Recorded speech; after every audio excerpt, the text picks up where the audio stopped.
Bismillahirrahmanirrahim.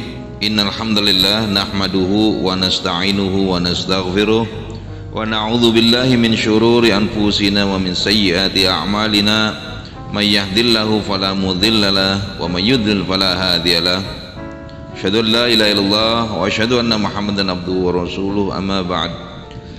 Ibu-ibu dan bapak-bapak yang berbahagia, iwahatul iman semuanya, kita akan mengupas secara singkat tapi meyakinkan tentang posisi tangan ketika kita i'tidal. Posisi tangan ketika kita berdiri i'tidal setelah ruku ialah irsal, yaitu dijulurkan, ya, tidak sedekap. Saya ulangi, posisi tangan ketika berdiri i'tidal setelah ruku itu ialah irsal, yaitu dijulurkan, tidak bersedekap. Nah, untuk menjelaskan ini terkait juga tentang berdiri i'tidal sebelum sholat. Jadi berdiri i'tidal itu terjadi pada sebelum sholat dan juga terjadi pada ba'da ruku atau setelah ruku. Nah, sekarang kita bahas dulu tentang dalil cara berdiri i'tidal sebelum sholat. Karena Rasulullah sallallahu alaihi wasallam idza qama ila sholati i'tidala qa'iman wa rafa'a yadayhi hatta hadza bihima mankibaihi. Rasulullah SAW bila berdiri hendak sholat, beliau tegak berdiri dan mengangkat kedua tangannya hingga sejajar dengan kedua bahunya. Hadis riwayat Ibnu Majah.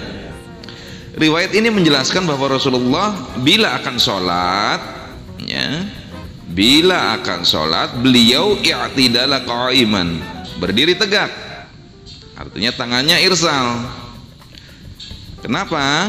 Kalimat i'tidala qa'iman menunjukkan secara pasti, ya, kalimat i'tidala qa'iman tadi menunjukkan secara pasti bahwa Rasulullah tidak bersedekap ketika akan memulai sholat.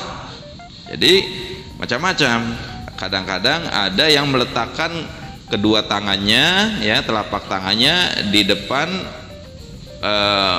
pada bagian depan sletingnya, misalkan yang pakai bercelana panjang gitu, ya, itu pun keliru. Meletakkan tangan di depan bertepatan dengan farjinya, ada sebagian yang begitu. Atau ada yang bersedekap. Nah, ini kan keliru, karena dalam hal ini pun diatur sebagaimana hadis tadi tentang cara i'tidal sebelum sholat. Nah, sekarang tentang i'tidal setelah ruku atau i'tidal ba'da ruku, dalilnya adalah tsumma qala sami'allahu liman hamidah wa rafa'a wa atadala qa'iman.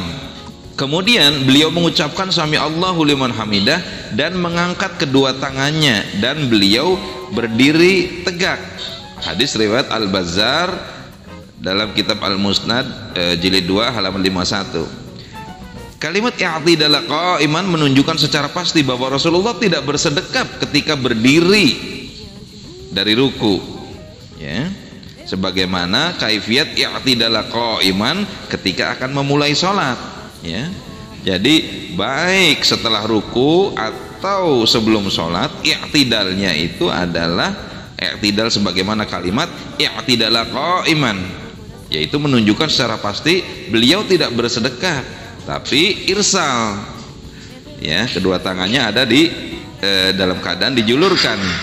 Kaifiat ini bukan hanya merupakan perbuatan Rasulullah saja, tapi beliau juga mengeluarkan perintah lisannya, ya, sebagaimana dalam hadis tsummarfa hatta ta'tadila qa'iman, kemudian hendaklah kamu bangkit dari ruku hingga tegak berdiri, hatta ta'tadila qa'iman, ya, i'tidala qa'iman, hingga tegak berdiri. Hadis riwayat Al-Bukhari dan Muslim. Maka kesimpulannya, tidak ada satupun hadis yang sharih yang menyebutkan mesti bersedekap ketika i'tidal. Bahkan hadis-hadis tentang kaifiat i'tidal secara implisit justru menjelaskan bahwa posisi tangan ketika i'tidal adalah irsal atau bukan bersedekap, ya, atau tidak bersedekap. Itu saja yang disampaikan ibu-ibu dan bapak-bapak yang berbahagia. Mudah-mudahan ini bisa jadi panduan kita semua dalam rangka menyelamatkan kaifiat sholat kita sesuai dengan petunjuk Rasulullah SAW. Assalamualaikum warahmatullahi wabarakatuh.